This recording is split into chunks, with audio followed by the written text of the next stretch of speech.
along the sun-scorched border of southern Arizona, where desert winds whisper tales of both valor and violence, an extraordinary story unfolds that will challenge everything you believe about redemption, loyalty, and the unbreakable bond between a warrior and his faithful companion.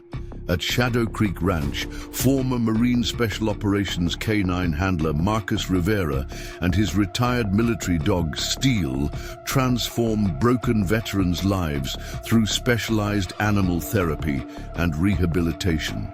But when a ruthless cartel cell targets their sanctuary for their cross-border operations, they unleash a chain of events that would make them gravely regret underestimating the most lethal K-9 team in Marine Corps history.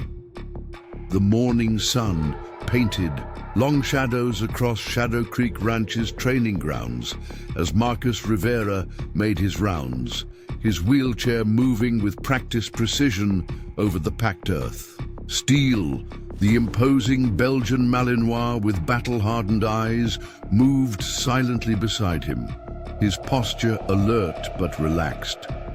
The ranch had become their salvation after the ambush in Helmand Province that claimed Marcus's legs and nearly took Steele's life.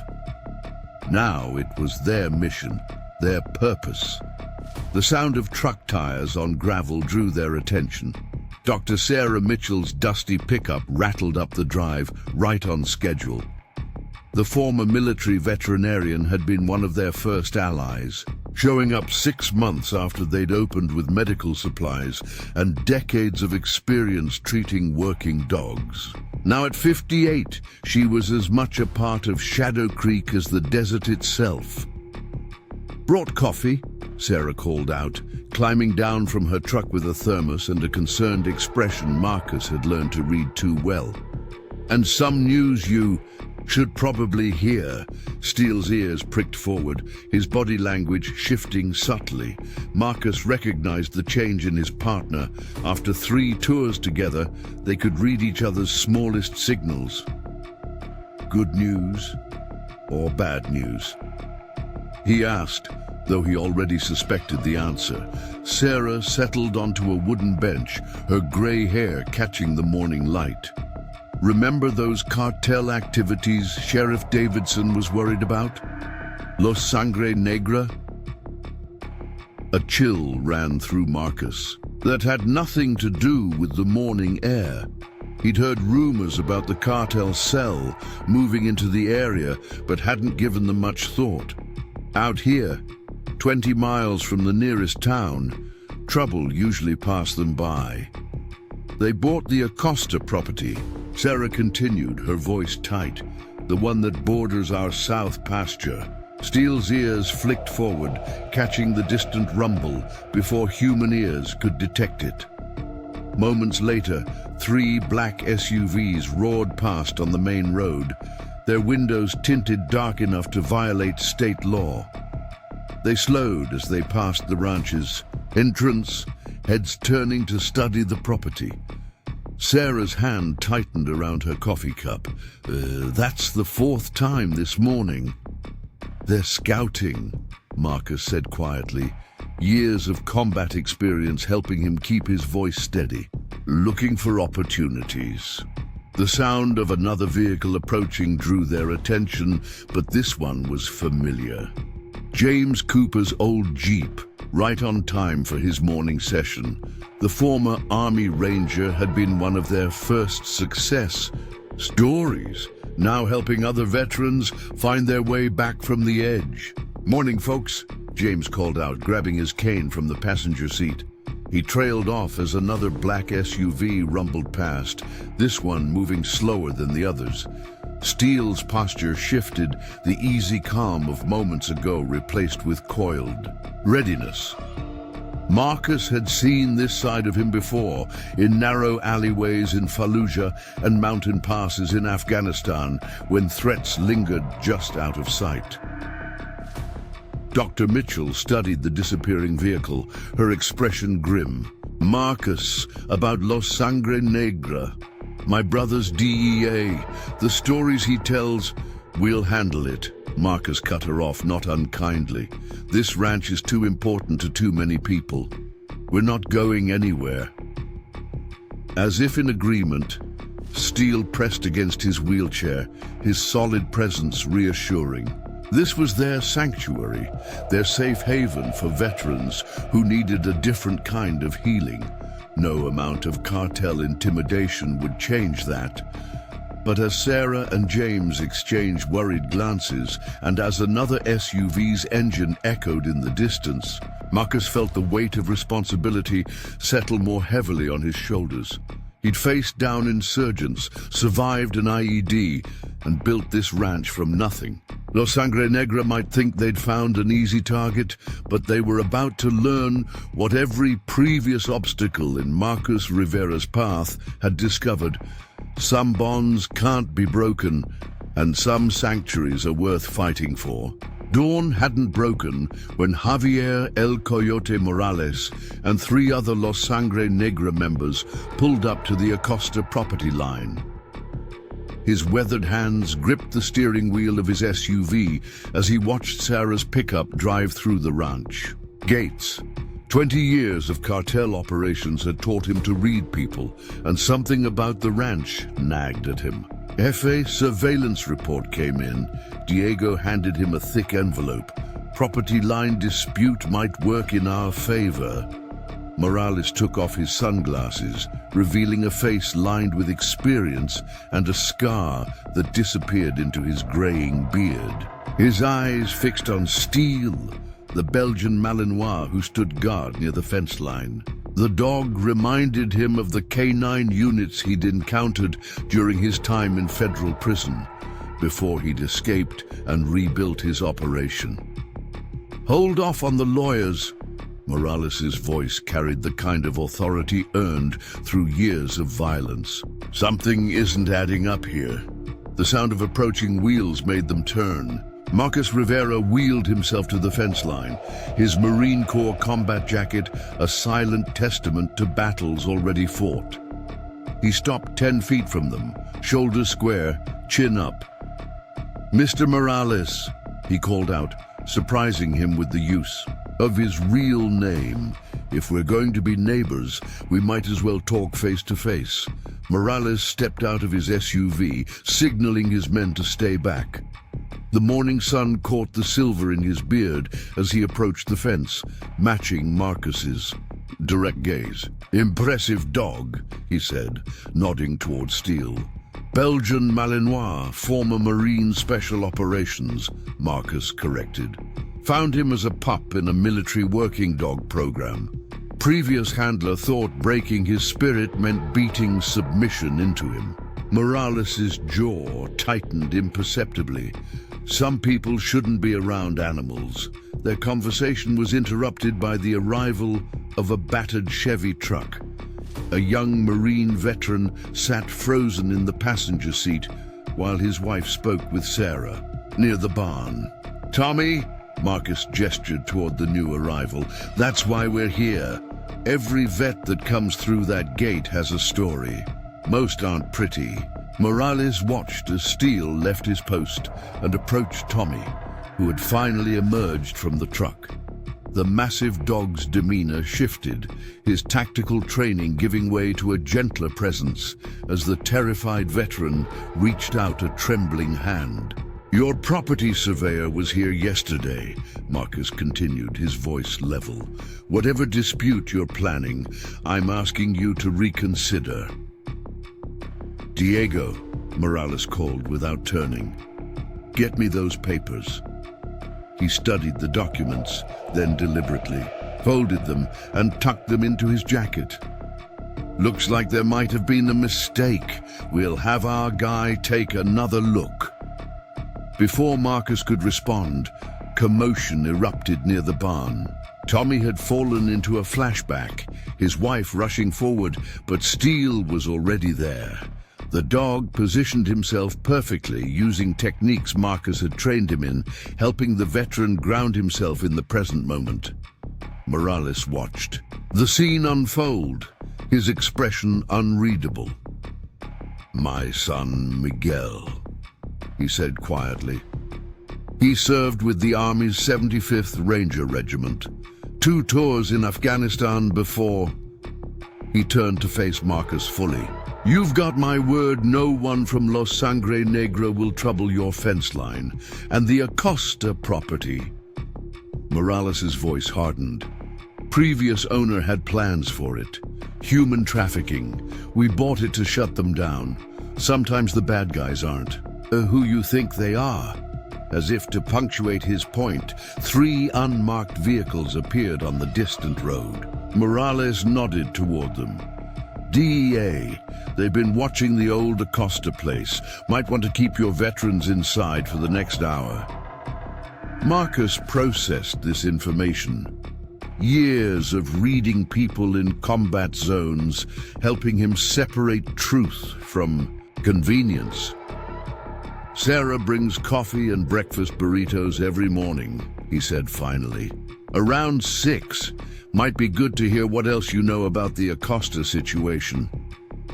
Morales swung back into his SUV. Might be, he agreed, starting the engine. Before driving away, he added, Miguel would have liked this place.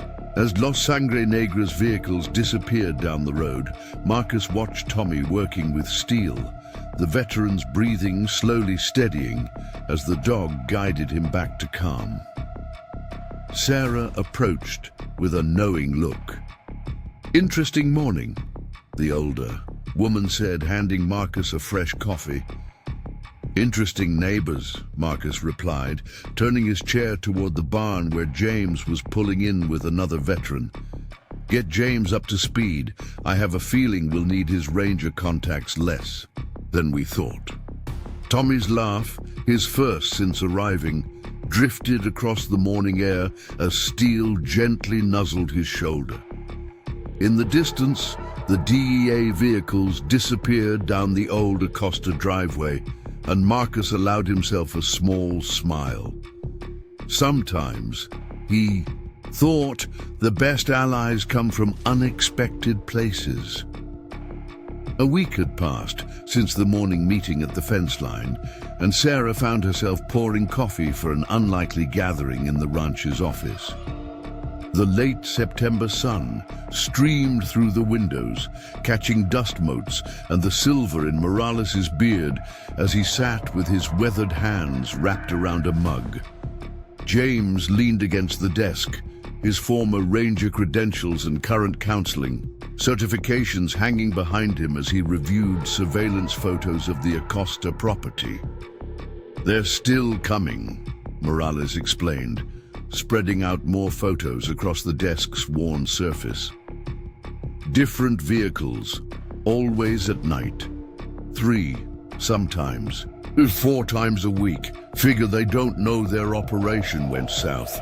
Marcus studied the timestamps, his trained eye catching patterns. These were taken last night, same time our security cameras picked up movement by the south fence. Got men posted round the clock. Morales didn't elaborate, but everyone in the room knew Los Sangre Negra had quietly expanded their patrol route to include the ranch's perimeter. It wasn't just business anymore. Something had shifted in the past week. The conversation halted as Tommy's truck pulled up outside, but instead of the usual hesitation, he practically bounced out, heading straight for Steele's training area. Through the window, they watched as Diego, the hulking cartel mechanic, paused his work on the ranch's ancient tractor to wave at him. The transformation in the young Marine over just a week was remarkable. Your man's good with machines, Marcus noted, wheeling closer to the window. That tractor hasn't run this well in years. Neither has the backup generator. Diego was a certified mechanical engineer before. Morales trailed off, but Sarah caught the meaning. Before whatever had driven him into cartel life, There were stories there, as there were with all of them, but some weren't ready for telling. The sound of more vehicles approaching drew their attention. 3 more black SUVs pulled up, including Maria, a woman with combat medic patches on her, tactical vest and eyes that had seen too much. She moved with military precision, scanning the property even as she dismounted. Maria was an army combat medic, Morales explained, something softening in his voice. 3 tours in Iraq. She's good at reading situations and people. They watched as Maria gravitated towards Steele, her hands moving with practiced confidence over a small cut he'd received during training. The Belgian Malinois, usually cautious with strangers, accepted her attention with surprising trust. "Your vet might want to look at this," Maria called out. "Feels like there might be some debris in the wound. Saw similar issues with our military. Working dogs in Baghdad." James grabbed his medical kit. Professional interest peaked. "Actually, I could use a second opinion. Military medical training sees different things sometimes." He headed out, already talking shop with Maria about wound care and infection prevention in working dogs. Morales watched the interaction, then turned to Marcus. "Maria lost her service dog 3 months ago, IED detection specialist. She's been struggling. Saw your flyer in town about the K9 therapy program. We have a session tomorrow at 2, Marcus offered without hesitation. "After the veterans group. We work with several former military dog handlers." Sarah noticed Morales's hand move unconsciously to his jacket, where a military veteran's pin was barely visible beneath his Cartel patches. "The vet's coming tomorrow," he said carefully. "They served recently." "Afghanistan," Sarah answered quietly. "One from Kandahar, another from Helmand. Both working through PTSD. Lost their unit's K9 in an ambush." The silence that followed was heavy with unspoken understanding. Morales's phone buzzed, breaking the moment. His expression hardened as he read the message. "DEA's moving tonight," he announced. "Bigger operation than they first thought. Might want to cancel tomorrow's sessions." "We've got 4 veterans scheduled," Marcus counted, "plus the K9 handlers. These people drive hours to get here. For some, it's the only therapy they'll accept." Morales stood by the window, watching Tommy work with Steele. The young Marine who'd barely spoken a week ago was now explaining something animatedly to Diego, who nodded with genuine interest as he wiped grease from his hands. "We'll handle it," Morales finally said. "Your vets get their therapy, but tonight you lock up tight. Maria and 2 others will stay close, out of sight." James returned, his professional demeanor slightly shifted. Maria's knowledge of combat trauma in working dogs is impressive. She's offered to consult on Steele's training program. Seems she worked with the Army's K9 Veterinary Corps for a while. "James," Marcus called to him. "Your brother have any updates on tonight?" The counselor checked his phone. "Moving in after midnight. They're expecting company, the kind that doesn't knock." Morales's jaw tightened. "Your brother's a good cop, but these people, they're not local thugs. They're organized, connected." He turned to Sarah. "Might want to stay in town tonight." Sarah straightened, her gray hair catching the late afternoon light.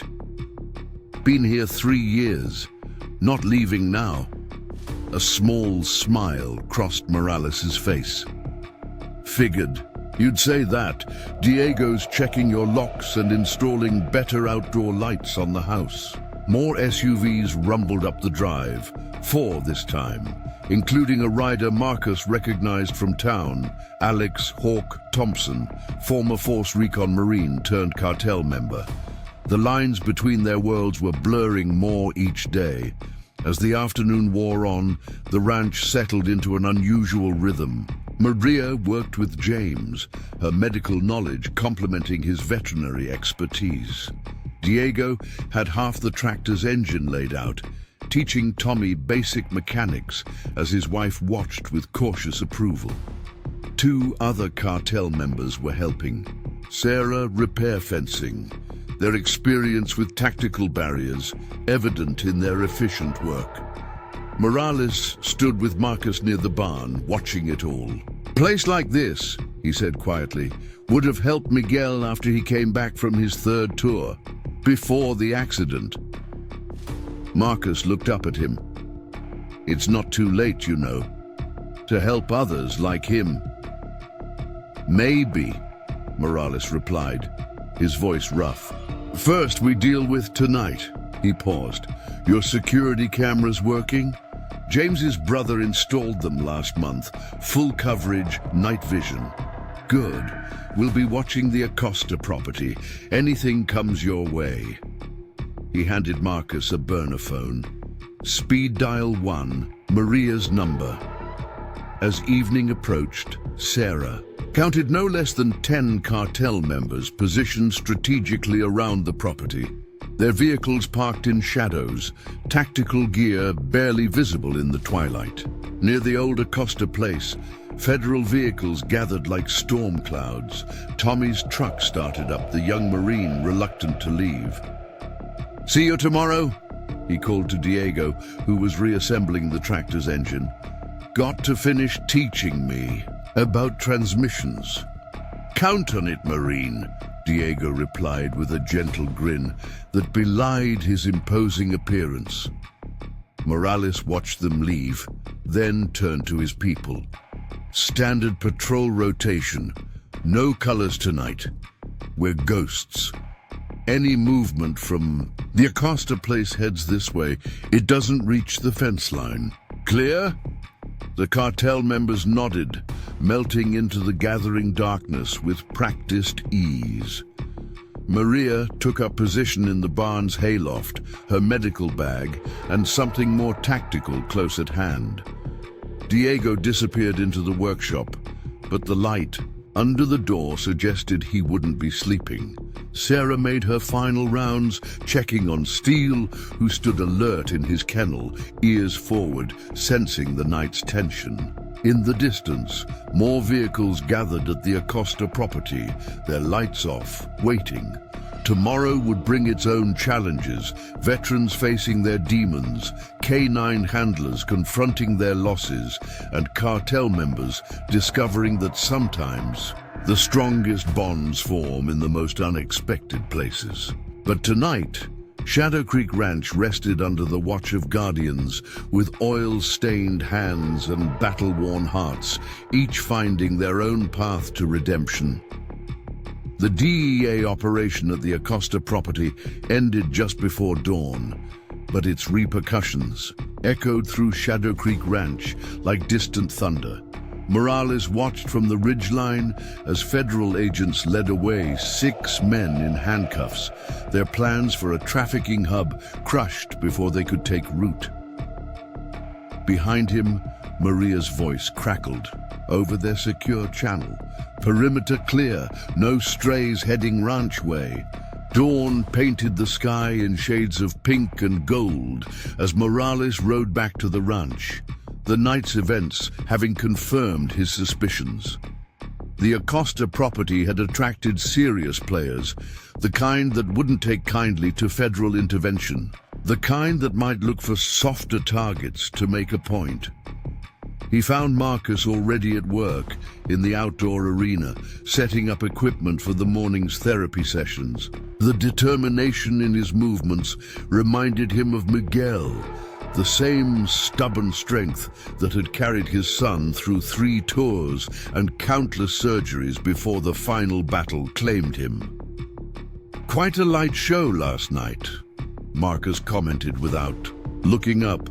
"Your people kept Steele calm through it all." Maria got to him. "Military training," Morales replied, dismounting. Different kind of therapy. He watched as Marcus arranged ground poles for the morning's exercises. You're still running sessions today? Veterans group at 10.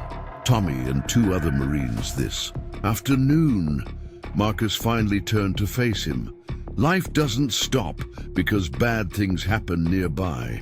These people need consistency.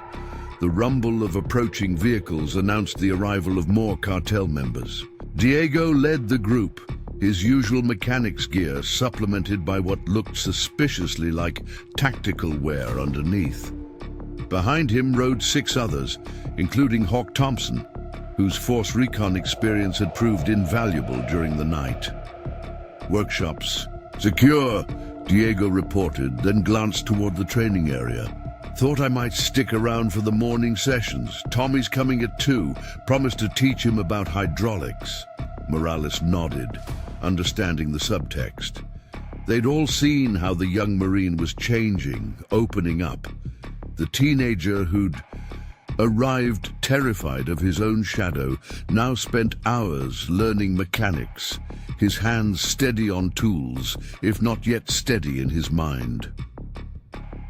Maria emerged from the barn, medical bag over one shoulder. Her night watch had been more than security. She'd helped James with a nervous K9 around midnight, her combat medical training adapting smoothly to veterinary needs. Got 3 K9 handlers coming this morning, she said to Morales. 2 Marines, an army. Figure I'll stick around if that's okay. Her voice was casual, but Morales caught the undertone. Maria needed this place as much as any of their official clients. Sarah's pickup pulled in, the older woman bringing her usual supply of coffee and breakfast burritos. She'd stayed through the night despite their warnings, calmly tending to steal, while federal agents and criminals played cat and mouse less than a mile away. Breakfast, she announced, setting up in the office. James called. He's bringing the veterans' files and some new security proposals. She gave Morales a knowing look. His brother sends thanks for the anonymous tip about additional suspects. The day, early morning, unfolded with surprising normality. James arrived with the files and an update. The DEA had found enough evidence to shut down trafficking operations across 3 states. The Acosta property would be tied up in federal custody for months. At 10 sharp, the first veterans arrived. Morales watched from the workshop as Maria greeted them, her combat medic patches visible beneath her rolled sleeves.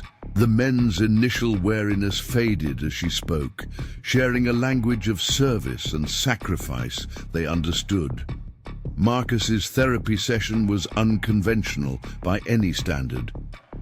With Maria assisting, he guided the veterans through groundwork with steel, each step carefully designed to rebuild trust and confidence. The Belgian Malinois seemed to understand his role, patiently accepting their hesitant approaches. Your daughter, Marcus said quietly to Morales during a break. Was she in therapy after her tours? Tried traditional counseling. Didn't take. Morales watched as one of the Marines finally managed to lead Steele through a simple pattern. She loved dogs as a kid, always meant to find a place like this for her. The offer stands, Marcus replied. We're running a new program for families of veterans. Maria's already volunteered to help coordinate. Before Morales could respond, a truck roared into the parking area. James's brother Jack, still in his police uniform, jumped out. Got movement heading this way, he announced without preamble. 3 vehicles, matches the description of some players we missed last night. They're taking back roads, trying to stay off radar. Morales was already moving. Diego, get the workshop locked down. Call in our people. He turned to Marcus. How fast can you clear the arena? These men aren't leaving, Marcus said firmly. They're finally making progress. We adapt. We don't run. Maria stepped forward. "We can move the session to the indoor.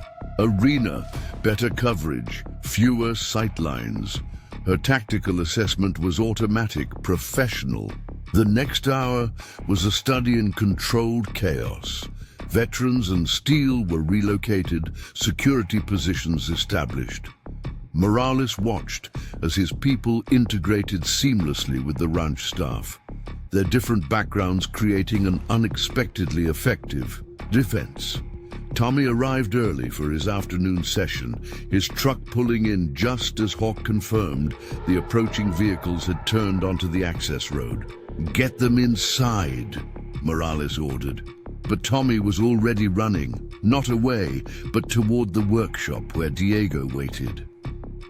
"Kid's got good instincts," Maria commented, her medical bag now supplemented with gear from her military days. "Workshop's our strongest position." Morales took up position near the main gate, Miguel's voice echoing in his memory. "Sometimes the strongest defense is showing you're ready for anything." The approaching vehicles, 2 SUVs and a sedan, slowed as they approached the ranch. Entrance. Their tinted windows reflected the afternoon sun, but Morales could make out at least 8 occupants. Behind him, the ranch had transformed. Cartel members positioned strategically around the property, their vehicles parked out of sight. Maria and Hawk covering the barn's high ground, Diego in the workshop with Tommy, the building's heavy doors. Secured. But it was Marcus who made the first move, wheeling himself to the fence line just as he had that first morning. Sarah stood beside him, hair catching the light, looking for all the world like nothing more than a grandmother waiting for visitors. The lead SUV stopped, its driver's window lowering to reveal a face Morales recognized from intelligence briefings. Ricardo Cruz, West Coast distribution manager for a cartel that didn't take federal intervention lightly. "Nice place," Cruz called out, his smile never reaching his eyes. "Shame about the Acosta property. Accidents happen though, don't they? Especially around working dogs." Morales felt rather than saw his people tensing, ready to move. But Marcus's voice cut through the tension, clear and unafraid. "You're right about accidents," he said, wheeling slightly forward. "That's why we have excellent security cameras and friends in federal agencies, and a rather interesting mix of volunteers who take our safety very seriously." As if on cue, more vehicles rumbled into view behind Cruz's convoy. Morales recognized the formation. Cartel members from 3 neighboring cells responding to Hawk's call. They took up positions that left no doubt about their intentions. Cruz's smile faltered. Behind him, Maria's voice carried from the barn roof. "Might want to check your rear-view mirror. And maybe Google federal conspiracy charges while you're at it." The moment stretched, balanced on a knife's edge. Then Cruz's window hummed closed, and the vehicles executed perfect 3-point turns. Morales memorized plates and faces as they departed, knowing this might not be the last encounter. As the dust settled, life at Shadow Creek Ranch gradually resumed its rhythm. Tommy emerged from the workshop, immediately heading to help Maria and James with steel. The veterans group continued their session in the indoor arena, their progress uninterrupted. Morales found Marcus by Steele's kennel, watching as the Belgian Malinois gentled a still-shaking Tommy. "You know they might come back," he said quietly. "Maybe," Marcus replied, "but we'll be ready. This place, it helps people heal, find their strength. That's worth protecting." Morales thought of Miguel, of Maria, of Tommy, and the veterans. Inside, of his own people finding unexpected purpose in this unlikely alliance. "Yes," he agreed, watching as Diego taught Tommy the proper way to check Steele's tactical gear. "Yes, it is." 2 weeks after Cruz's visit, Autumn had painted Shadow. Creek Ranch in russet and gold. Morales sat on the rebuilt barn steps, watching Tommy work with steel through a complex obedience pattern, while Diego called out encouragement. The young Marine's confidence had grown exponentially, his movements sure and deliberate where once there had been only fear. "He's ready for advanced training," Marcus said, wheeling up beside him. Maria thinks the mechanical work with Diego has helped him understand control and patience.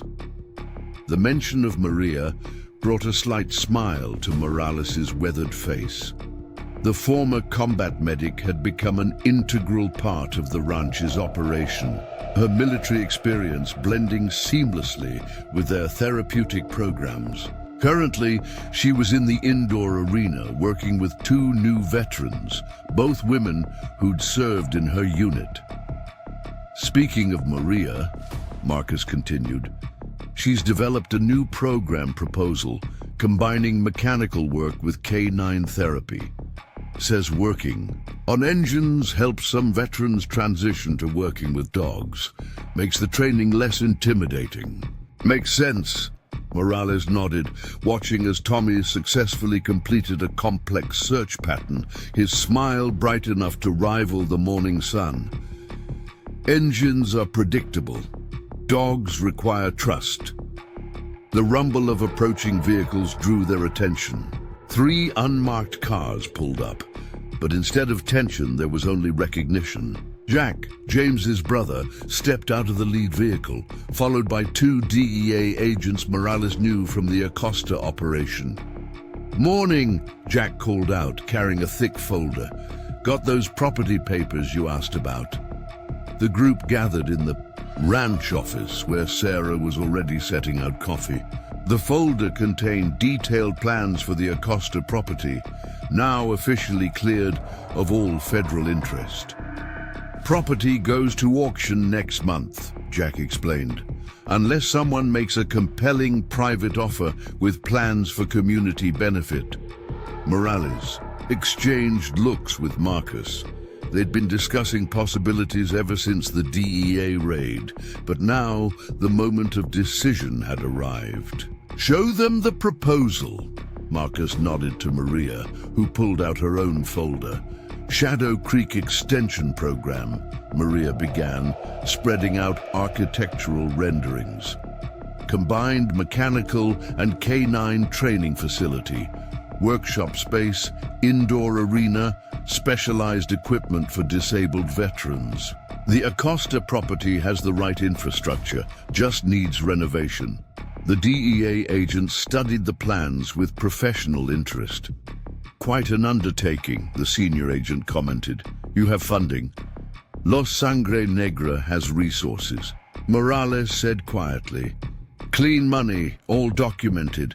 Been looking for the right investment and the right partners.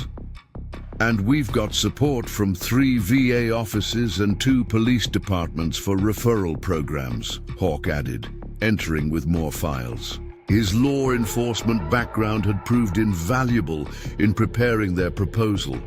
Jack smiled. "Plus a letter of recommendation from the Sheriff's Department and the DEA about the positive community impact." The meeting continued into the afternoon, details being hammered out as Tommy's session with Steele wrapped up. Through the window, they could see Diego now teaching him basic tactical vehicle maintenance, his father watching with obvious pride. The man had started bringing Tommy himself last week, slowly rebuilding their relationship through shared interest in his son's progress. "There's one more thing," Marcus said as the meeting concluded. "We'd like to name it the Miguel Morales Memorial Center." Morales' head snapped up, his expression unreadable. The room fell silent, everyone aware of the weight of the moment. "Miguel always said he wanted to help other veterans." Maria spoke softly. "This would be his kind of place."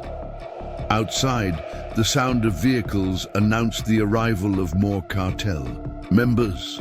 The organization had gradually increased their presence at the ranch, many finding their own kind of healing in the work.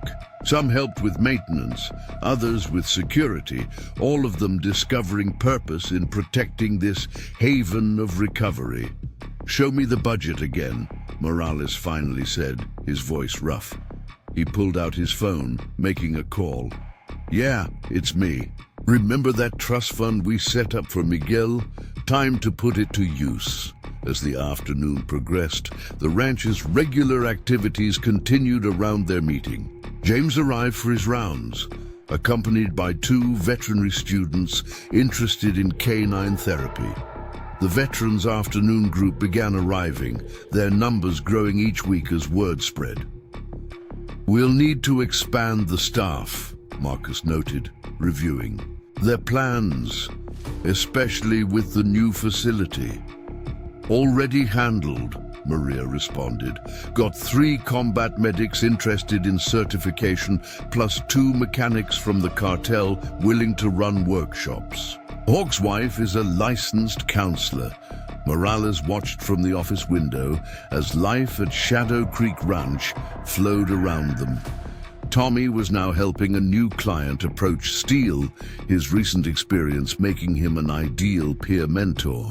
Diego had moved from vehicle lessons to helping James with equipment maintenance, his mechanical skills proving invaluable. "Miguel would have loved this," he said quietly, more to himself than the others. "Especially the mechanical program. He always said working with his hands helped quiet his mind." Sarah touched his arm gently. "Then we'll make sure there's always someone here to teach mechanics and healing." The day wound down with a new sense of purpose. The DEA agents left with their proposal, Jack promising to expedite the paperwork. Maria led her last therapy session, working with a veteran who'd finally managed to approach Steele without flinching. At sudden movements, as sunset painted the sky, Morales stood at the fence line where this unlikely alliance had begun. Marcus joined him, watching as cartel members and clients and staff moved around the property in comfortable cooperation. "You know," Marcus said, "when you first showed up that morning, I thought you were here to shut us down." Morales chuckled. "When I showed up that morning, I thought I was here to solve problems. Funny how things work out." Tommy's laughter drifted across from the workshop where he was helping Diego close up for the day. Near the barn, Maria was discussing treatment, plans with James, her medical experience bringing new perspectives to their program. "Miguel used to say everything happens for a reason," Morales continued. "Never really believed it until now." The rumble of vehicles and the sound of conversations marked the day's end, but unlike weeks before, no one watched them warily. The cartel members had become as much a part of Shadow Creek Ranch as the dogs, and healing they protected. Tomorrow would bring new challenges, permits to file, programs to develop, lives to rebuild. But tonight, as the first stars appeared above the ranch, Morales finally felt at peace with his son's memory. Miguel's dream of helping others would live on, not in the way he'd imagined, but in a place where broken spirits learned to trust. Again, and healing came in many forms. The groundbreaking ceremony for the Miguel Morales Memorial Center took place on a crisp October morning. Morales stood slightly apart from the crowd, watching as Marcus addressed the gathered officials, press, and community members. The Acosta property, once a source of shadow and threat, now hummed with promise and purpose. Today marks more than just the start of construction, Marcus was saying, his voice carrying across the assembled crowd. It represents the power of unexpected partnerships and the strength of our community. Maria stood at attention near the podium, her combat medic patches visible beneath her tactical vest, a deliberate choice bridging her military past with her present role. Beside her, several veterans from their program formed an informal honor. A guard, including two who'd been there the day Cruz's crew made their ill-fated appearance. "Nice turnout," Diego muttered, joining Morales with Tommy trailing close behind. The young Marine had insisted on missing school for the ceremony, his mother and father both in attendance. He'd become something of a poster child for their program's success, his transformation from terrified newcomer to confident peer mentor, drawing attention from veteran support organizations across the state. Miguel would have hated all the fuss. Morales replied quietly, but his eyes were fixed on the architectural renderings displayed near the podium. The plans had evolved over the past weeks, incorporating suggestions from their growing team of specialists. The main building would house state-of-the-art mechanical workshops alongside traditional canine training spaces. The indoor arena was designed to accommodate both tactical training and therapy sessions, with specialized equipment for disabled veterans. But it was the memorial garden that held Morales' attention. A peaceful space where healing could happen in silence, centered around a fountain crafted from motorcycle parts and tactical gear. 10 minutes until your speech, Sarah reminded him, appearing with her usual impeccable timing. She'd become the unofficial coordinator of the expansion, her organizational skills proving invaluable as their program grew. The crowd had swelled beyond their expectations. Representatives from 3 VA hospitals stood talking with James about their referral program. Jack and his DEA colleagues chatted with Hawk about security protocols. Even Cruz's recent replacement in the territory had sent a message through back channels. The ranch and its new facility would remain untouched, respect earned through strength and purpose. "Ready?" Marcus asked as Morales approached the podium.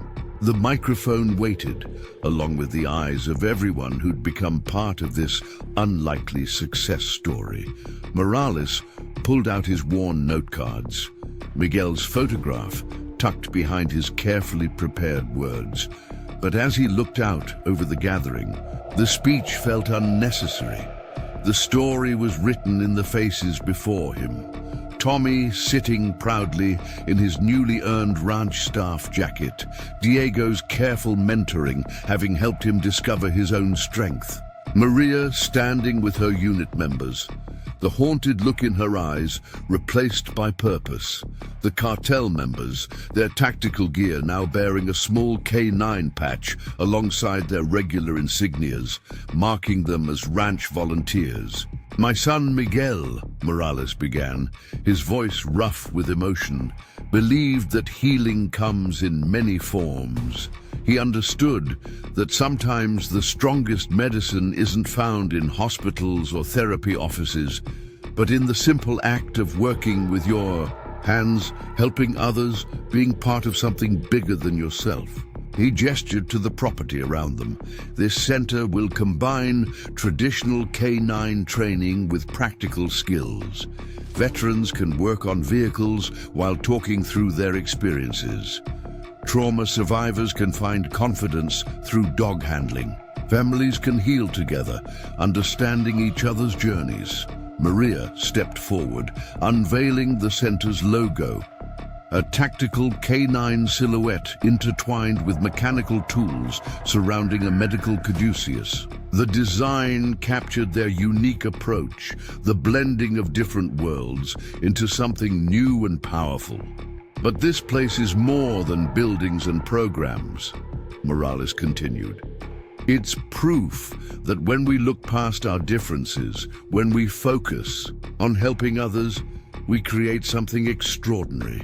The ceremony continued with official, groundbreaking photos and interviews.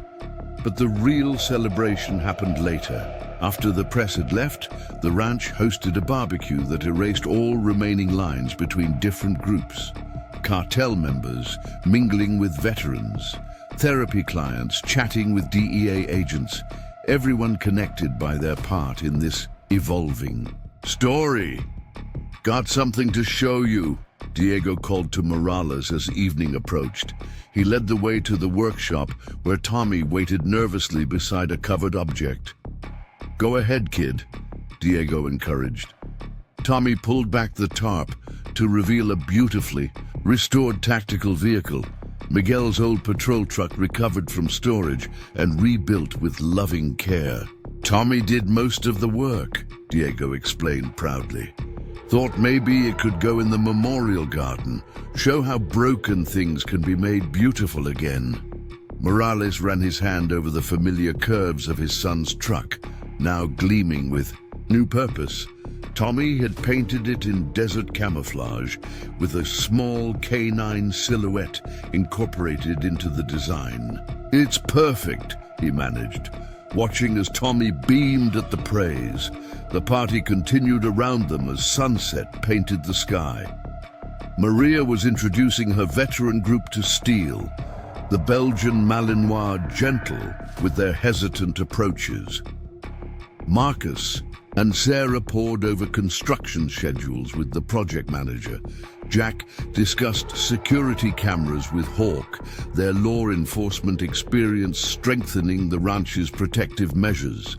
"You know," Marcus said later, joining Morales by the fence line where their unlikely alliance had begun, "we never did thank you properly for that first morning." Morales watched as Tommy demonstrated engine basics to a young veteran, his confidence matching the skill in his hands. "Think we're even," he replied. "Place like this, it helps everyone find their way home." As if to emphasize his point, the sound of vehicles approached, more cartel members arriving for the evening shift, their presence now a comfort rather than a concern. Among them rode 3 combat medics Maria had recruited for their program, their military precision blending smoothly with tactical protocol. The Miguel Morales Memorial Center would open its doors in spring, but its work had already begun. In the growing darkness, Morales could almost hear his son's laugh, see his pride in this unexpected legacy. Tomorrow would bring construction meetings, therapy sessions, and the constant work of healing. But tonight, under stars that seemed to shine with special brightness, Shadow Creek Ranch celebrated not just new buildings, but new foundations of trust, purpose, and family forged in the most unexpected ways. Spring came to Shadow Creek Ranch in waves of green and gold, the Miguel Morales Memorial Center rising from the transformed Acosta property like a phoenix from ashes.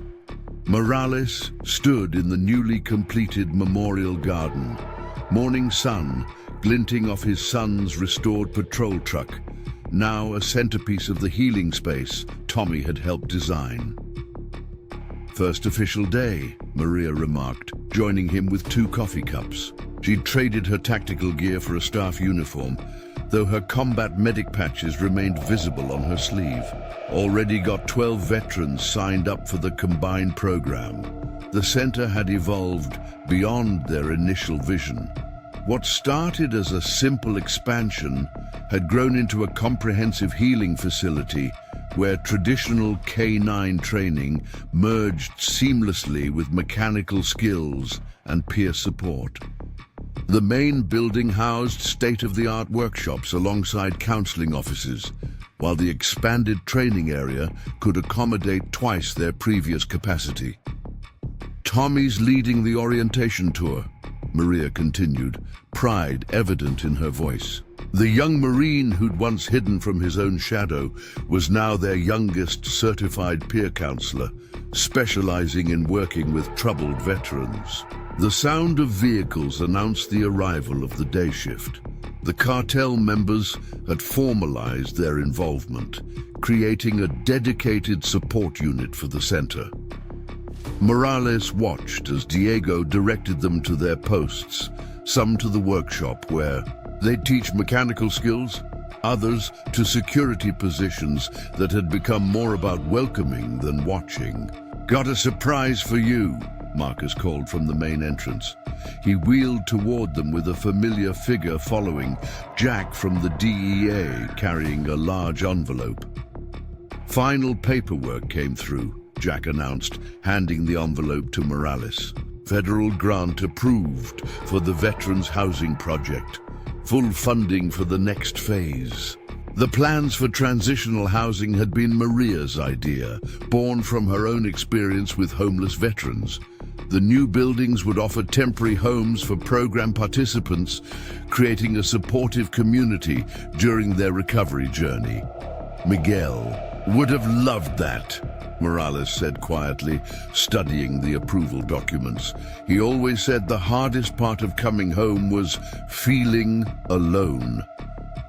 The center's main doors opened at precisely 9, admitting their first official clients. Morales recognized some faces from the ranch program, veterans who'd found such benefit in their approach that they'd volunteered to help establish the new facility. Tommy led the orientation group with confident ease, his voice carrying clearly as he explained their unique methodology. "Here, healing isn't just about talking," he was saying. "It's about doing, creating, connecting. Some days you might work on an engine while processing trauma. Other days you'll find peace with a K9 partner." Diego had set up the mechanical therapy, space like a professional garage, tools organized with military precision under Maria's guidance. The first session would combine basic vehicle maintenance with group therapy, led by a licensed counselor who was also a certified mechanic. "Got something else to show you," Marcus said to Morales, leading the way to a newly completed wing. The plaque beside the door read, "Miguel Morales Innovation Center for Tactical Research." Inside, James was setting up for a presentation. The veterinarian had partnered with 2 major universities to study their integrated approach to trauma recovery. "Early results are promising," he explained, pulling up data on multiple screens. "The combination of mechanical work, K9 training, and peer support is showing unprecedented success rates." The morning progressed with the organized chaos of any new operation. But underlying the activity was a sense of purpose that touched everyone involved. Veterans found their way to areas that called to them, some to the workshop where Diego and his team taught healing through creation, others to the K9 training area where Steele and their expanded pack offered silent understanding. Maria's combat medic team had developed a specialized program, combining their military medical training with civilian therapy techniques. "Sometimes the best medicine comes from someone who's walked the same path," she explained to a group of recently discharged veterans. By afternoon, the center hummed with activity. The memorial garden provided quiet space for those needing reflection, while the workshop rang with purposeful noise. Tommy moved between areas with natural confidence, his own journey from client to counselor, inspiring others to believe in possibility. "You should see this," Sarah called to Morales, gesturing toward the observation area above the indoor arena. A veteran who'd arrived unable to make eye contact was working with Steele, the Belgian Malinois, gentle as ever, as Maria and James guided the interaction. "Reminds me of someone," Marcus commented, watching Tommy demonstrate tactical vehicle inspection to a teenage veteran with haunted eyes. Amazing what a year can bring. Morales thought back to that first morning at the fence line, when threat and suspicion had ruled their interaction. Now, cartel members and veterans worked side by side, healing happening in expected and unexpected ways. Jack appeared with more visitors, VA officials interested in replicating their program's success. "Place like this gets noticed," he said, watching as Hawk led a security briefing that focused more on creating safe space than confronting threats. The day wound down with a staff meeting in the main conference room. Morales looked around at faces that had become family, Maria discussing program modifications with James, Diego and Tommy planning workshop improvements, Sarah organizing their expanding schedule with military efficiency. Miguel's birthday would have been tomorrow, Morales said quietly to Marcus as others filed out. "Keep thinking about what he'd make of all this." "I think he knows," Marcus replied, gesturing to where Tommy was showing a new client Miguel's restored truck, explaining how working on the vehicle had helped him find his own strength. Outside, the spring sunset painted Shadow Creek Ranch in shades of promise. The Acosta property, once a source of darkness, now stood as a beacon of hope. Vehicles and canines shared the same peaceful space, the unlikely combination a testament to the healing power of understanding and purpose. Tomorrow would bring new challenges, new stories, new opportunities for healing. But tonight, as Morales stood in the memorial garden his son had unknowingly inspired, he felt Miguel's presence in every inch of this place, where broken spirits learned to trust again, and healing wore many faces. In the growing darkness, the care center's lights glowed like stars fallen to earth, guiding those who needed to find their way home. Summer arrived at the Miguel Morales Memorial Center with an unexpected gift: the birth of Steele's first litter, 3 puppies with their sires, tactical instincts and gentle eyes. Tommy discovered the new arrivals during his morning rounds, the young Marine's excited call bringing staff running to the training kennel. "Look at their markings," Maria noted, her medical bag ready as James checked the newborns. "They already show working dog potential." Morales watched from the doorway as Tommy and Diego documented the birth for their records. The young Marine had developed a comprehensive breeding program proposal combining his mechanical knowledge with newfound expertise in canine genetics. The puppies represented their first step toward raising their own therapy and tactical dogs. "Got names picked out," Tommy announced, looking to Morales for approval. "Thought we might call the alpha female Miguel's Legacy." The moment hung suspended, in morning light, broken only by the puppy's first attempts to stand. Morales nodded, unable to speak past the tightness in his throat. "Perfect name for a new beginning," Marcus said, wheeling up to the kennel. Their program had expanded significantly over the past months, success breeding success, until they'd had to start a waiting list. The center's reputation had grown far beyond their initial expectations. "Morning report," Sarah called from the main office. 3 new referrals from the VA in Phoenix, 4 from San Diego PD's peer support program. "Oh, and that documentary crew is arriving at 10. The film project had been Jack's idea, documenting their unique approach to healing for training purposes. Morales had initially resisted, but Maria convinced him that sharing their methods could help others establish similar programs. "Speaking of documentation," Maria said, pulling out her tablet, "the university study results are in. James, you'll want to see these numbers." Their partnership with medical researchers had yielded impressive data. The combination of mechanical therapy, canine training, and peer support showed recovery rates well above traditional programs. Maria's combat medical experience had proved invaluable in translating their practical success into academic terminology. got. The new workshop set up ready, Diego reported, joining them with fresh coffee. The mechanical therapy space had evolved into a sophisticated training facility where veterans could progress from basic maintenance to advanced tactical vehicle restoration. Tommy's first complete rebuild was displayed prominently, a military Humvee he'd restored with a Marine veteran, both finding healing in the painstaking process of making something broken whole again. The morning unfolded with practiced efficiency. The documentary crew arrived to capture their daily operations, but the real story played out in quiet moments between film sequences.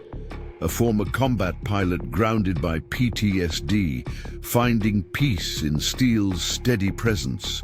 A police officer haunted by a shooting rediscovering confidence through Maria's specialized training program. A teenager referred by juvenile services learning focus and patience in Diego's workshop. "Your son would be proud," Marcus said to Morales as they watched Tommy lead a therapy session, his natural empathy enhanced by professional training. This place, it's everything he believed in. Morales thought back to Miguel's struggles. After his tours, how he'd searched for something that combined purpose with healing.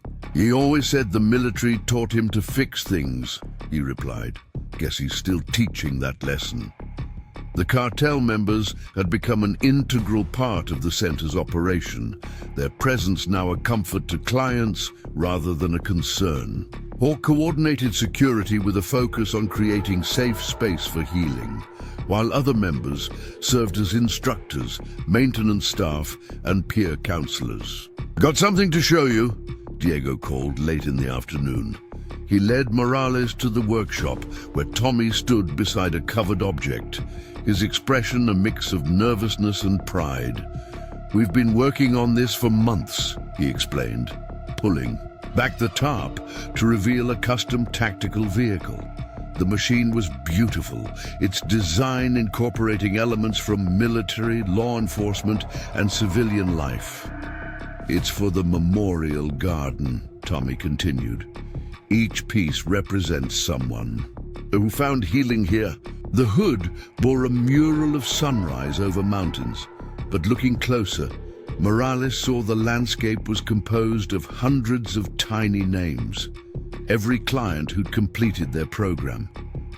The fenders featured service branch emblems alongside the center's K9 logo, while the frame had been custom crafted from melted down tactical gear donated by veterans.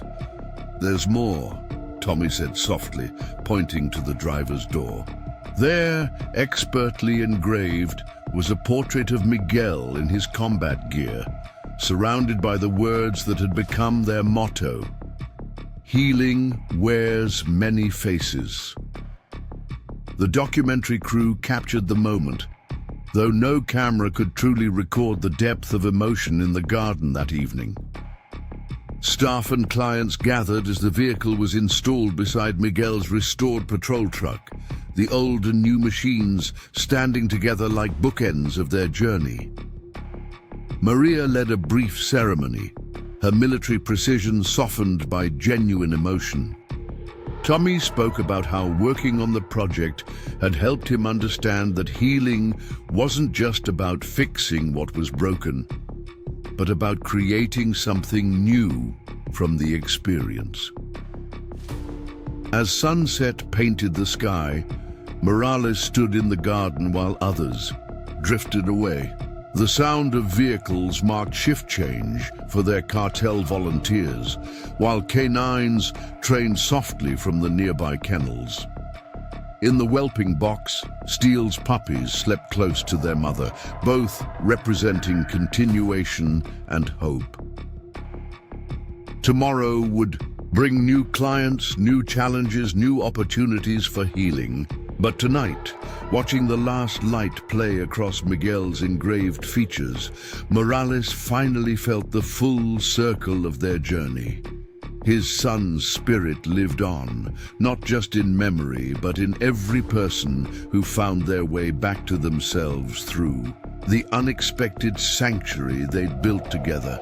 In the growing darkness, the center's lights glowed like beacons, guiding others home, just as Miguel had always hoped to do. The autumn equinox brought change to Shadow Creek Ranch, carried on winds that rustled through the Memorial Garden's newly planted trees. Morales watched from his office as Tommy led an advanced K9 training session, his confidence now matching the skill that had earned him official certification as the center's youngest lead instructor. Latest statistics, Maria announced, entering with her ever-present tablet. We've cleared the 1,000-client mark, success rate holding at 87%. She paused, smiling slightly. And Miguel's legacy just completed her first therapy session. The puppy, now 6 months old, had shown her sire Steele's intuitive ability to connect with troubled souls. Under Tommy's careful guidance, she'd helped a young veteran break through. Years of silence, their first interaction captured by the documentary crew that had become part of Center life. Got visitors incoming, Hawk's voice crackled over the radio. VA delegation from Washington, big brass this time. The center's reputation had spread far beyond their initial expectations. What started as a local alternative therapy program had evolved into a model being studied by military and civilian organizations across the country. Their integrated approach, combining mechanical work, K9 training, and peer support, was redefining trauma recovery. They're here about the expansion proposal, Marcus said, wheeling into the office. The plans spread across his desk showed additional facilities on newly acquired adjacent land. More workshops, expanded kennels, and critically, a dedicated family support center. The sound of vehicles announced the arrival of their morning shift. The Cartel members had formalized their role, creating specialized training for members who wanted to work in therapeutic support. The tactical gear now bore official certification patches alongside the K9 logo, marking them as qualified peer counselors. Morning brief? Sarah called, efficient as ever, despite the center's growing complexity. 3 new veterans starting. The program, 2 police officers for post-incident recovery, and that group from Seattle's Youth Intervention Program arrives at noon. Diego appeared in the doorway, his workshop clothes covered in teaching diagrams. Tommy's got something you should see, he said to Morales. Kid's been working on it for months. They found Tommy in the innovation wing, surrounded by digital displays and mechanical models. James and a team from the research partnership watched as he demonstrated a new therapeutic approach, combining mechanical principles with K9 behavior. See, engines and dogs both communicate through pressure and response, he explained, his former shyness completely absent. By understanding one, we can better understand the other. It's about finding patterns, building trust through predictable interaction. Morales watched with quiet pride as his son's legacy continued to evolve through this once broken teenager. Tommy had taken Miguel's belief in practical healing and expanded it in ways none of them had imagined. Got something else, Maria added as the presentation concluded. She led them to the newly completed family center where Steele's puppies had inspired a new program direction. We're calling it New Beginnings, she explained, showing them a space designed specifically for military families struggling with reintegration. The idea is to heal the whole family unit, not just the veteran. The center had grown beyond its original boundaries, both physically and philosophically. The documentary, now in final editing, had sparked interest from mental health professionals worldwide. Their data, meticulously gathered by Maria's team, was reshaping understanding of trauma recovery. "Remember that first morning?" Marcus asked Morales as they watched a group of veterans working with steel in the main arena, "when you came looking for trouble and found purpose instead?" Before Morales could respond, Tommy's excited voice called them to the workshop. There, surrounded by clients and staff, stood their latest project, a custom tactical vehicle built entirely by program participants, each component representing a step in their recovery journey. "We're calling it Sunrise," Tommy explained, running his hand along the expertly crafted frame, "because every day here is a chance to start again." The vehicle gleamed under workshop lights, its design incorporating symbols from every branch of service alongside subtle references to healing and hope. The hood bore an intricate mural of the valley itself, with the center rising like a beacon in the dawn. "There's more," Diego added, leading them to a wall now covered in photographs. Every client who'd contributed to the build was represented, their stories told in snapshots of progress.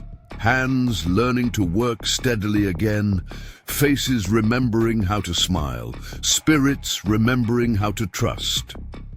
The afternoon brought the VA delegation, led by officials who'd initially doubted their unconventional approach. Morales watched as Tommy and Maria led the tour, their success evident in every area, from the workshop where veterans found purpose in creation to the training areas where silent understanding built bridges to healing.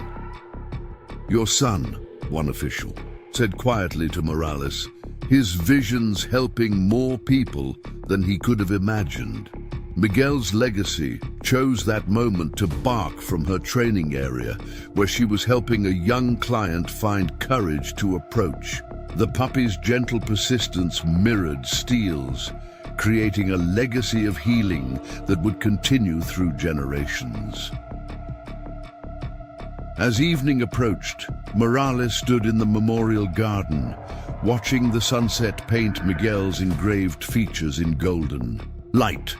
The custom vehicles, his restored patrol truck, Tommy's tribute build, and now Sunrise, stood as markers of their journey, each representing a different aspect of healing. "Got word from 3 more states today," Maria said, joining him. "They want to establish satellite programs, use our model." The sound of engines and K9s merged in the gathering dusk, a symphony of unlikely harmony that had become the center's heartbeat. Tomorrow would bring new challenges, new stories, new opportunities to help broken spirits heal. But tonight, watching Tommy lead a final training session while Diego prepared for evening mechanical classes, Morales felt Miguel's presence, stronger than ever. His belief in practical healing, in the power of working with hands and heart, had sparked a movement that would ripple outward for generations. In the deepening twilight, Miguel's legacy stood watch over their expanding sanctuary, her tactical training evident in her alert posture, but her father Steele's gentleness showing in her eyes. She represented everything they'd built. Strength tempered by compassion, discipline guided by understanding, healing enhanced by hope. The center's lights came on one by one, like stars falling to earth, guiding others toward dawn. 1 year, to the day after Steele's puppies were born, Morales stood in the center's crowded main hall, watching as Tommy addressed their largest graduation ceremony yet. The young Marine, now a man, had grown into his role as lead instructor with a grace that continually amazed him. "When I first came here," Tommy was saying to the assembled graduates and families, "I could barely look anyone in the eye. Now I'm teaching others how to find their strength. That's what this place does. It shows you who you can become. The graduating class represented every aspect of their program's evolution. Veterans who'd found healing through mechanical therapy sat alongside police officers who'd rediscovered purpose through canine training. Young clients who'd started in crisis now wore peer counselor badges, ready to help others find their way. Special announcement, Maria called as Tommy concluded. The former combat medic, now the center's program director, stepped forward with Sarah, carrying what looked like official documents. The Shadow Creek method has been officially recognized as a standardized therapeutic approach, Sarah announced, her usual efficiency softened by evident pride. Our integrated program model has been approved for nationwide implementation. The news brought a wave of applause, but Morales' attention was drawn to the training area visible through the hall's windows. Miguel's legacy stood beside her father, Steel, both dogs watching the ceremony with seeming understanding. The puppy had grown into her role as therapy dog with natural grace, already helping clients make breakthroughs other methods couldn't reach. There's more, Marcus added, wheeling forward. The VA has approved full funding for 5 new centers based on our model. And, he smiled at Tommy, they've specifically requested our star instructor to help train their staff. The documentary about their program had aired nationally last month, bringing attention they'd never sought but couldn't ignore. Their success rates had become impossible to dismiss, their approach to healing proving effective across diverse populations. Remember this? Diego asked quietly, handing Morales a worn photograph. It showed Miguel working on a military vehicle, teaching other Marines basic maintenance. His smile in the image matched Tommy's current expression, as the young instructor helped pin certificates on graduating clients. The Cartel members had become an integral part of their success, their presence now welcomed at VA hospitals and police departments across the region. Hawk's security team had evolved into a specialized unit training other facilities in creating therapeutic safe spaces. Got something to show you, Tommy said after the ceremony, leading Morales to the innovation wing. The space had grown into a sophisticated research facility where James and their university partners studied the intersection of mechanical, canine, and human healing. The latest project combined virtual reality with hands-on therapy, allowing clients to transition gradually from simulated interaction to real-world healing. Tommy had helped design the program, incorporating lessons learned from his own journey, and this, he continued, moving to a covered display. Pulling back the top revealed a wall of photographs, hundreds of success stories documented in images of healing and hope. At the center hung Miguel's military portrait, surrounded by ripples of lives he'd unknowingly touched. Your son, Maria said, joining them. He started something bigger than any of us imagined. The sound of vehicles announced the arrival of their next training group, veterans from across the country who'd come to learn their methods. The Cartel escort team guided them in, their patches marking them as qualified peer counselors rather than mere security. Got the latest numbers, Sarah reported, tablet ever ready. 20 states now implementing our program. 4 countries sending representatives next month. The waiting list, she paused, smiling slightly, is getting shorter because there are more places offering help. Morales watched as Tommy led the new arrivals on orientation, his natural empathy enhanced by hard-earned wisdom. In the workshop, Diego prepared for their advanced certification class, where graduates learn to become instructors themselves. Miguel's legacy worked with a young client in the arena, her gentle persistence mirroring the center's entire philosophy. Healing happened one careful step at a time, guided by understanding and patience. "She knew," Marcus said softly, joining Morales in the memorial garden as sunset painted the sky. "Your daughter-in-law knew healing had to be practical, had to give people purpose. She just didn't know how many lives that understanding would touch." The garden had grown more beautiful with time, each element representing different aspects of their journey.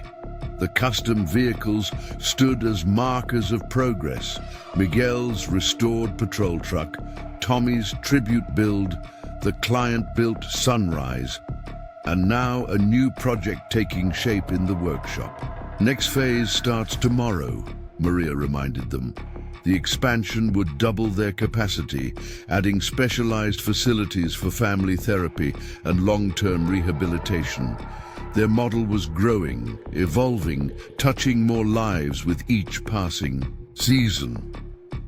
As darkness fell, Morales remained in the garden, watching the center's lights illuminate the valley. Tomorrow would bring new challenges, new stories, new opportunities to help broken spirits heal. The work was never truly finished, but that was the point. Healing was a journey, not a destination. Miguel's legacy appeared at the garden fence, her alert posture showing her tactical training, while her gentle eyes held the same understanding Morales had first seen in steel. A legacy of healing passed from one generation to the next. In the growing night, vehicles and canines shared the peaceful darkness, their unlikely harmony, a testament to Miguel's belief that healing wore many faces. The center's lights glowed like earthbound stars, guiding others toward dawn, just as he had always hoped to do. And in that moment, watching Tommy lead one last evening session while Maria prepared for tomorrow's new beginnings, Morales finally understood. His son's legacy wasn't just in the buildings or programs or methods that bore his name. It lived in every person who found their way back to themselves through this sanctuary of unexpected healing. It continued in every sunrise that brought new hope to Shadow Creek Ranch, where broken spirits learned to trust again and healing turned full circle to help others find their way home. The first signs of trouble came on an otherwise ordinary Tuesday. Morales found Maria in the administration office, frowning at her tablet while Sarah rapidly typed emails. 3 new facilities just opened in neighboring states, Maria reported, her expression concerned. They're calling themselves Shadow Creek certified, but they haven't completed our training program. The center's success had inevitably drawn imitators. Most were well-intentioned, but this was different. These facilities were cutting corners, promising quick results without the careful integration of mechanical K9 and peer support therapies that made their program effective. Got worse, Diego added, entering with a stack of papers. They're hiring away some of our graduated clients as instructors, offering double salary, but without the proper certification requirements. Tommy appeared in the doorway, Miguel's legacy at his heels.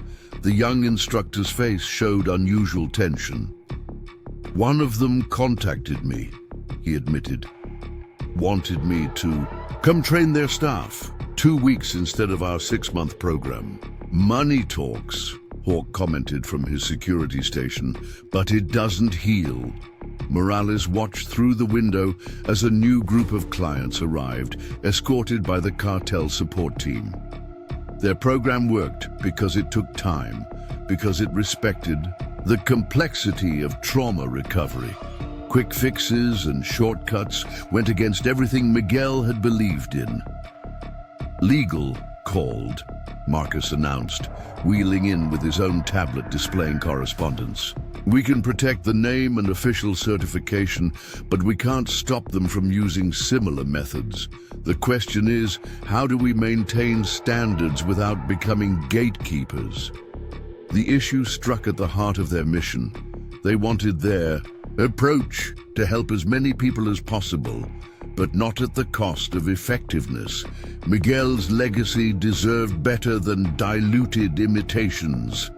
Got an idea? Tommy said quietly. Everyone turned. They'd learned to listen when Tommy's problem-solving mind engaged. What if instead of fighting them, we offer partnership? Create a proper certification network. Help them do it right. Maria nodded slowly. Could work. Set up satellite training centers, maintain quality control through education instead of litigation. The cartel could help, Hawk added. We've got chapters in most major cities. Could provide support during the transition, make sure they're following proper protocols. Miguel's legacy barked from the arena where she was working with a young client. The dog's intuitive approach to healing reminded them all why their method required patience and proper training. Going to need a bigger training program, Diego mused, already sketching expansion plans. Maybe add an instructor certification track to the advanced workshops. Morales studied the map Sarah had pulled up, showing the spread of facilities claiming their method. The ripples of Miguel's legacy were spreading, but they needed to ensure they carried the true spirit of his vision. Time to adapt, he said. Finally. But we do it right. The next steps would require careful planning, but the path was clear. The Shadow Creek method would grow, but it would grow with integrity, ensuring that healing wore not just many faces, but wore them well. The expansion planning session ran late into the evening. Their main conference room transformed into a command center of maps, charts, and diagrams. Tommy stood at the whiteboard, outlining his proposal for a tiered certification system.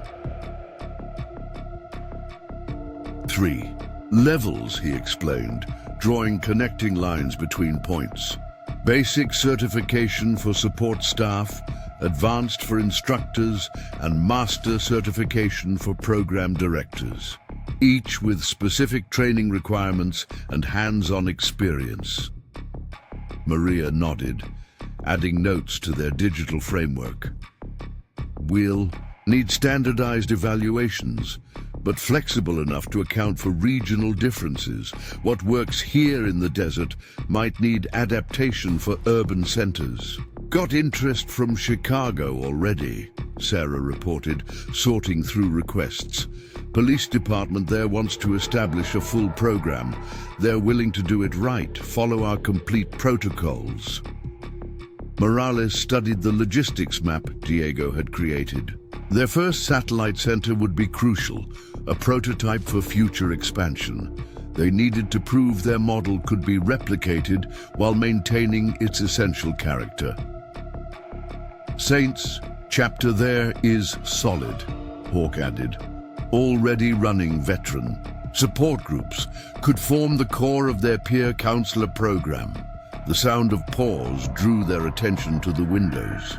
Miguel's legacy moved through the evening training session with natural grace, her young client showing remarkable progress. The dog's success reinforced the importance of proper training and patience. Transport teams ready, Diego said, pulling up fleet details. We can move equipment and K9s safely. Question is who goes to set it up. All eyes turned to Tommy. He'd grown beyond his role as lead instructor, showing natural talent for program development.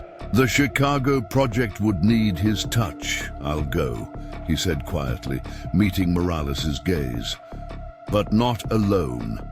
We do this as a team, just like always. Maria started organizing deployment rotations, ensuring their home facility would maintain full operations while supporting the new location. 2 months for initial setup. she calculated, then ongoing support until they're self-sufficient. Got something else? Sarah interrupted, looking up from her tablet. That committee from Washington. They're offering federal funding for approved satellite locations, but they want standardized metrics. Marcus wheeled over to the research station they'd established with James. We've got the data. 3 years of documented success rates, medical validation, long-term follow-up studies. Question is, can we maintain those standards at new locations? That's why we start small, Tommy said, marking potential expansion sites on their map. 1 center at a time, done right. Build a proper foundation. The planning continued as night fell over the valley. Each detail required careful consideration, from selecting and training therapy dogs to establishing mechanical workshops that matched their standards. Something Miguel used to say. Morales spoke up, drawing their attention. He believed healing wasn't just about fixing what's broken. It's about teaching others to become fixers too. Tommy smiled, adding a final note to his certification framework. That's what we're doing, building a network of healers, all connected, all supporting each other. Miguel's legacy appeared at the conference room windows, steel beside her. The eye. Dogs seemed to study their planning session with intelligent interest, reminding them that their program's heart lay in these natural connections. First training group arrives next week, Sarah noted. 20 candidates from 5 states, all committed to full certification. And the Saints, Hawk checked his roster. Chapters in 6 cities ready to start peer counselor training. They understand it's a long-term commitment. The night deepened around them, but energy in the room remained high. They were building something unprecedented, a nationwide network of healing centers, each maintaining the integrity of Miguel's vision while adapting to local needs. It's what he would have wanted, Maria said softly, watching Tommy refine their training protocols. Helping others learn to help themselves, then passing that knowledge forward. Outside, Miguel's legacy led her client through one final exercise, demonstrating the patient persistence that characterized their entire approach. The dog's success proved their methods could be taught, could be passed on without losing their essential nature. Tomorrow would bring new challenges, but tonight, they had direction. The Shadow Creek method would grow not through imitation, but through careful cultivation of genuine healing practices. Tommy gathered their planning materials, his expression determined. We build bridges, he said simply, between broken and whole, between here and there, between what is and what can be. Morales watched his team prepare for the work ahead. Miguel's legacy was evolving, growing beyond their valley while staying true to its roots. The sunrise would bring them one day closer to their expanded vision, helping more people find their way home. Winter descended on Shadow Creek Ranch, frosting the memorial garden with a delicate layer of white and turning the surrounding hills into a scene from a snow globe. Inside the main complex, however, the atmosphere was anything but cold. Excitement hummed through the halls as staff and clients alike prepared for the grand opening of their first satellite facility in Chicago. Tommy, now officially the center's director of program development, had spent the past 2 months in the Windy City, overseeing every aspect of the new facility's setup. His daily video updates showed remarkable progress. a once abandoned warehouse transformed into a state-of-the-art healing center, complete with mechanical workshops, canine training, areas and counseling spaces designed to the same exacting standards as the original Shadow Creek Ranch. "Just got off the phone with Tommy," Maria announced, striding into the conference room where Morales, Marcus, and the core team had gathered. "Chicago facility is a go for launch. They've already got a wait list of clients from across the Midwest." Pride shone in Morales' eyes as he studied the map on the wall, now dotted with pins marking confirmed and potential satellite locations. What had begun as a desperate stand against encroaching darkness had grown into a nationwide movement, a network of healing that would carry his son's legacy far beyond anything they could have imagined. "Got the final numbers from legal," Sarah reported, handing out copies of a bound document. "As of this morning, the Shadow Creek method is officially trademarked and copyrighted. We've got ironclad protections against unauthorized use. It had been a hard-fought battle, pushing back against imitators who sought to capitalize on their success without committing to the rigorous standards and holistic approach that define their work. But with their certification program now firmly established and a growing roster of properly trained affiliates, they could ensure that Miguel's vision would be carried forward with integrity. "Think it's time we talk about the next phase," Marcus said, wheeling to the head of the table. "Sarah, bring up the expansion proposal." The screen filled with architectural renderings and budget projections outlining an ambitious plan to nearly double the size of the main Shadow Creek facility. New housing units for long-term clients, an expanded innovation wing for cutting-edge research, and most impressively, a sprawling center for equine therapy, complete with stables, paddocks, and specially designed sensory trails. "Been working with James and some of the top minds in equine-assisted psychotherapy," Marcus explained, flipping through slides showing horses interacting with veterans, at-risk youth, and trauma survivors. The bond between humans and horses has a unique healing power, especially for those struggling with trust and emotional regulation. Morales leaned forward, studying the designs with a critical eye. As with every expansion of their work, this would require careful consideration, ensuring that any new program aligned with their core principles and uncompromising standards. "Numbers look good," he said finally, glancing at Sarah's meticulously prepared budget, "but we'll need the right people to lead it. Can't just be about riding skills. Need folks who understand trauma, who can read both horses and humans." "Already on it," Maria replied, pulling up a roster on her tablet. "Got a short list of candidates from military and law enforcement mounted units, all cross-trained in psychology or social work. Plan is to bring them in for intensive certification under the Shadow Creek model, then have them train our own people." Discussion turned to logistics, construction timelines, staffing needs, integration with existing programs. Through it all, the underlying question remained: how to expand their reach without losing the essence of what made Shadow Creek unique. "Comes down to the fundamentals," Diego said, speaking up from his spot near the back. "Doesn't matter if it's an engine, a dog, or a horse. It's about patience, consistency, building trust through small steps." Heads nodded around the table.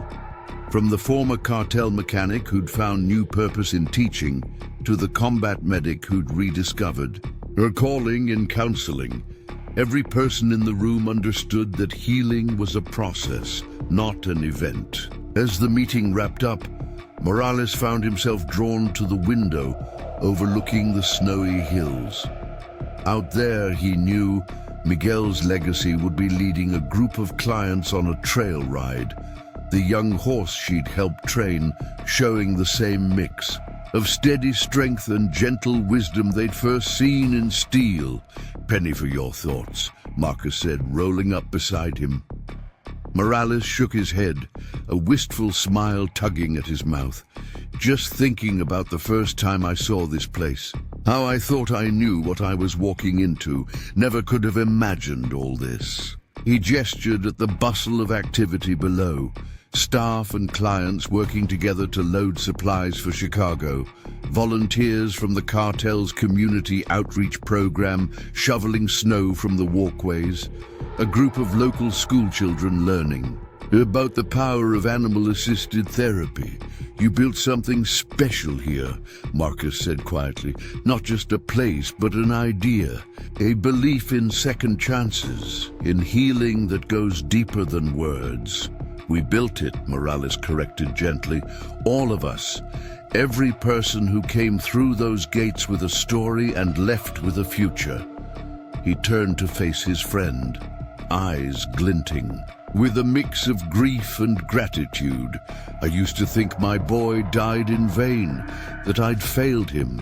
But now I see his legacy in every life this place touches, in every new beginning." The sound of engines drew their attention to the road, where a convoy of vehicles was approaching, led by a familiar black SUV.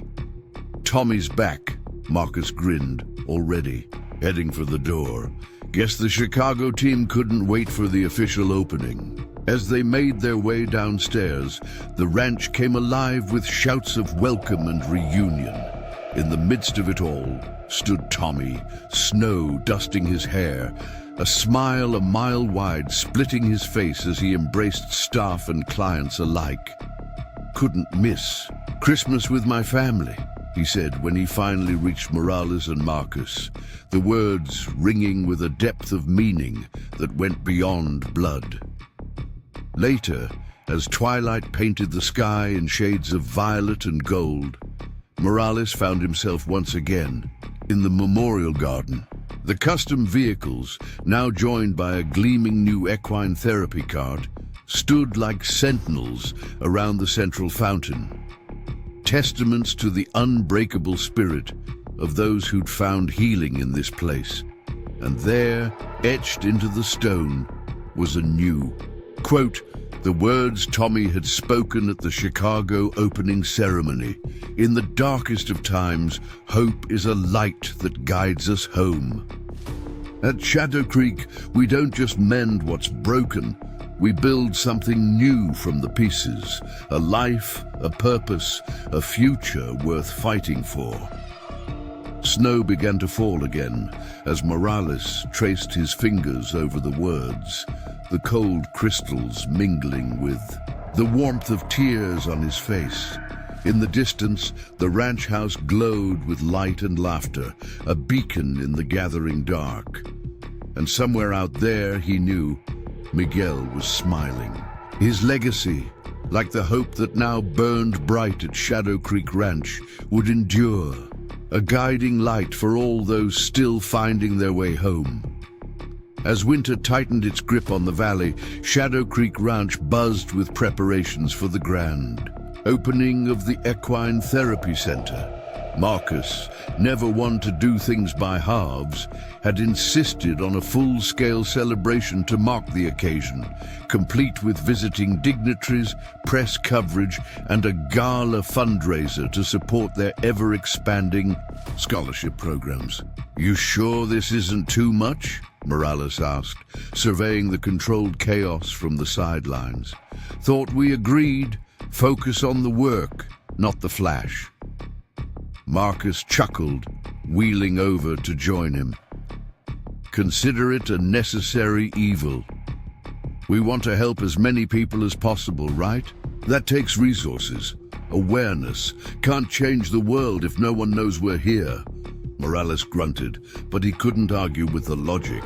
In the months since the launch of the Chicago satellite, interest in their program had skyrocketed. Referrals poured in from Veterans Affairs, law enforcement agencies, social services, and beyond.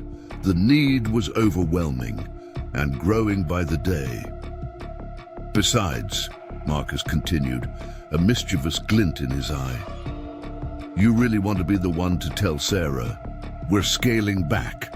Woman's got a gift for wrangling bigwigs and big wallets. As if on cue, Sarah sailed past, a phone pressed to her ear and a stack of RSVPs clutched in her free hand. She paused just long enough to shoot them a harried smile before disappearing into her office, already deep in negotiations with a potential sponsor. Shaking his head, Morales turned his attention back to the arena, where a very different kind of preparation was underway. Tommy, flanked by a team of newly certified equine therapists, was leading a group of veterans through a groundwork session, guiding them through the delicate dance of building trust and communication with their four-legged partners.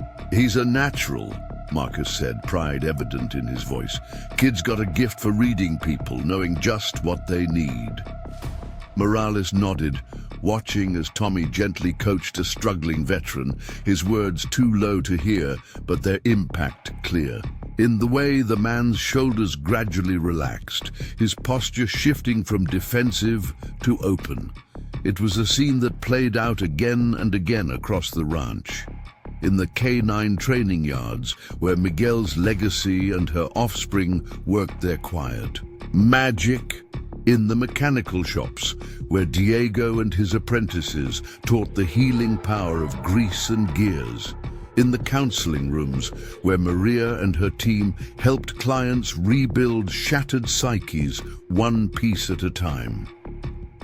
Healing wears many faces, Morales murmured, echoing the words that had become both mission and mantra.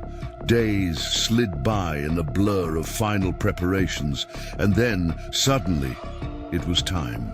The morning of the grand opening dawned crisp and clear, the air thrumming with anticipation as staff and volunteers put the finishing touches on months of hard work. Morales stood at the entrance to the new equine center, watching as a steady stream of cars and buses wound their way up the drive. Dignitaries in tailored suits mingled with veterans in worn fatigues. Children from youth programs whispered excitedly as therapy horses nuzzled their pockets for treats. Journalists jockeyed for position, cameras at the ready. And in the midst of it all, unnoticed by the milling crowd, a single black SUV rolled to a stop, disgorging a small group of somber-suited men. Trouble, Hawk murmured, materializing at Morales' elbow. But even as the words left his mouth, Marcus was already rolling forward, his face split in a wide grin. "Martin!" he called out, waving the leader of the group over. "Glad you could make it." Didn't think the Secretary of Veterans Affairs got out from behind a desk these days. The man, tall and graying, with the ramrod posture of a career soldier, clasped Marcus's hand warmly. "Wouldn't have missed it. What you've built here, it's extraordinary. A model for the nation." As the two chatted amiably, Morales felt the knot of tension between his shoulders begin to ease. This was no threat, but a turning point, recognition at the highest levels of what they'd accomplished against all odds. The rest of the day passed in a whirlwind, speeches and tours, demonstrations, and heartfelt testimonials. Through it all, Morales found his gaze drawn again and again to the memorial wall, the shining heart of the complex, where the story of Shadow Creek played out in faces and fragments, a mosaic of redemption. There was Miguel, forever young and proud in his ranger uniform. Tommy, eyes haunted above his marine fatigues, juxtaposed with a laugh-lined portrait in Shadow Creek staff gear. Maria, somber and straight-backed, medals gleaming on her army dress blues. Diego, jaw clenched and knuckles split, cartel tattoos. Stark against prison scrubs and other faces, other stories. A police officer cradling his K9 partner's ashes. A mother weeping as she traced her son's name etched into rescued steel. Countless veterans, their scars and shadows etched deep, finding solace in the eyes of a therapy dog, a horse, a brother in arms. "We did it, Pop." Tommy's voice was rough with emotion as he came to stand beside Morales. "All this, it's what he would have wanted, what he dreamed of." In the fading light, the memorial wall seemed to shimmer, the faces and stories blurring together into a single shining truth, that hope, once kindled, could never be extinguished.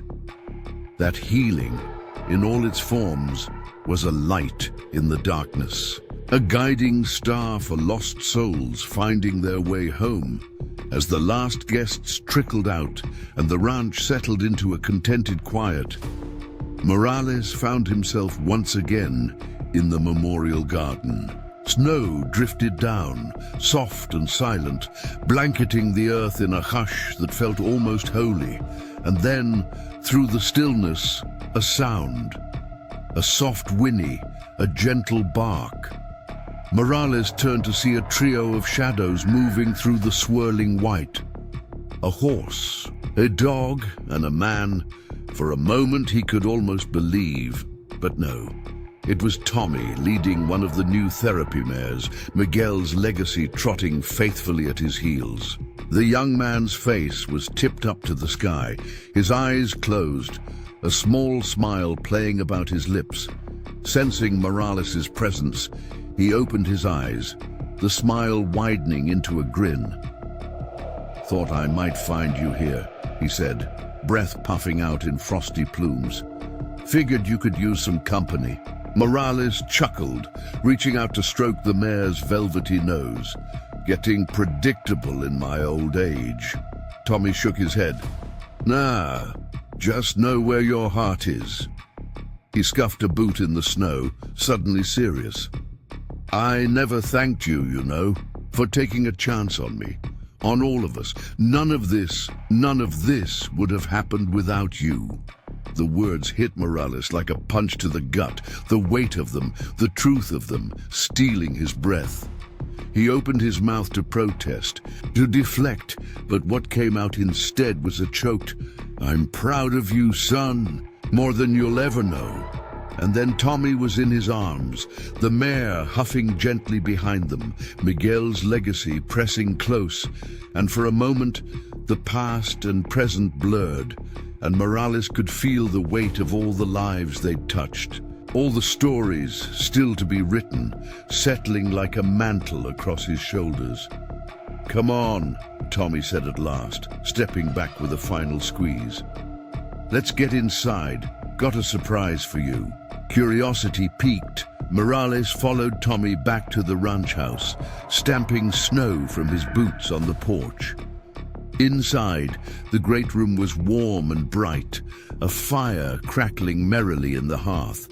Staff and volunteers lounged on couches and chairs, chatting quietly, a sense of satisfied exhaustion hanging in the air. But what caught Morales' eye was the massive projector screen set up at one end of the room. As Tommy ushered him to a seat of honor, Sarah dimmed the lights, and Diego queued up what looked to be a video. "We've been working on this for a while," Tommy explained, a tinge of nervousness in his voice. "Wanted to surprise you. It's not perfect, but..." Anything else he might have said was lost as the screen sprang to life, and Morales found himself staring at a painfully familiar face. Miguel, not in uniform this time, but as Morales remembered him best. Grease-smudged and grinning, a wrench in one hand and a battered helmet in the other. "Hey, Pop," the image said, and Morales felt his heart seize. "If you're seeing this, it means my knucklehead little brother finally got his act together and found the courage to show it to you." A ripple of laughter went through the room, and Tommy ducked his head, a sheepish grin tugging at his mouth. On screen, Miguel sobered, his eyes taking on the intense focus Morales knew so well. I've been thinking a lot lately about legacy, about what we leave behind, and I keep coming back to this idea of healing, of taking broken things and making them whole again. He paused, seeming to gather his thoughts. I know I haven't always been the easiest son, that I've put you through hell and back, but I want you to know I see it now, the strength in you, the heart, and I want to build something with that, something that lasts. The image shifted, and now Miguel was standing in front of a rundown building, a fire burning in his eyes. I found this place, he said, gesturing behind him. It's not much to look at now, but it's got good bones, solid foundation, and I keep thinking, what if we could turn it into something special? A place for guys like me, like Tommy, a place to heal, to find purpose again. He turned back to the camera, and it was as if he was looking directly at Morales, his gaze fierce and unflinching. I know it won't be easy, he said quietly, that there'll be obstacles, setbacks. But I also know that if anyone can make this happen, it's you, Pop.